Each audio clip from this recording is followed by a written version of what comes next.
મિત્રો તો આજે આપણે જાગી ગયા છે ને આપણે પહેલા જાગી ગયા છે ને આજે શનિવાર છે એટલે આપણે વગાડવાના છે હનુમાન ચાલીસા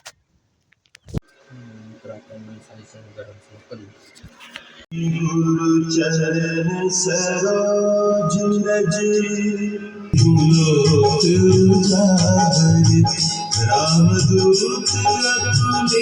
તો આપણે બરફ કાઢી નીકળો બધી ચીજો કમ્પ્લીટ ને આજે જવાનું છે આપણે પાણી વાળવા એટલે ખાઈને નીકળી આપણે પાણી વાળવા મિત્રો આપણે નાસ્તો કરીને લઈ આવ્યા છે અને હવે છે ને આપણે જવાનું છે પાણી વાળવા એટલે આપણે બદલાવી નાખીએ આપણે કપડાં તો આપણે કપડાં બદલાવીને લઈ આવ્યા છે અને હવે જવાનું છે આપણે ખેતર મોટર શરૂ કરવા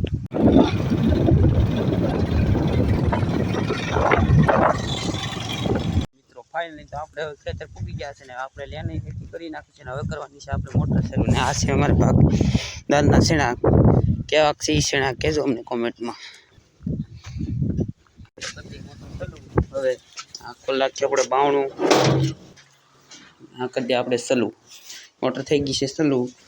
તો આપણે પાણી આવી ગયું છું પાણી જઈ રહ્યું છે હવે ને આવી ગયું છે આપણે પાણી આ છે વાય ફાઇનલી તો આપણે મોટર ચાલુ કરીને નીકળી ગયા છે ને હવે જવાનું છે આપણે ઘઉંવે કારણ કે આવી ગયું છે પાણી ફાઇનલી તો આપણે પહોંચી ગયા છે વાડીએ આપણે ઘઉંવે પાણી આ છે આપણા ઘઉં ફાઇનલી મિત્રો આપણે પાણી આવી ગયું છે હવે આપણે કરવાનું છે ચાલુ પાણી વાળવાનું આ જઈ રહ્યું છે આપણે પાણી ફાઇનલી મિત્રો પાણી આવી ગયું છે ને હવે કાઢી નાખીએ આપણે બૂટને મોજા કારણ કે આપણે વીઆઈપી દીકરાથી આપણે પાણી વાળવું પડશે એટલે આપણે બૂટને મોજા કાઢી નાખીને બસ ચડાવી દઈએ પાસ્તા ચડાવી દઈએ મિત્રો નાકે પાણી આવી ગયું છે પણ આ તો પાણી તો ચાલુ ભરાવો બહુ લે છે જરા ફૂટી જાય નહીં ઉભાર જો ફાઇનલી મિત્રો આપણે પાણી તો આવી ગયું પણ લાઇટ જો ભડાકો એટલે લાઇટ વહી ગઈ તા તો જોઈ તા તો મને ઉભારમાં પાણી વહી ગયું હતું ને તમારે કેવી લાઇટ કવરાવી અમને કોમેન્ટમાં કહેજો મને વિડીયો જો પસંદ આવી હોય તો અમને શેર ને લાઈક કરજો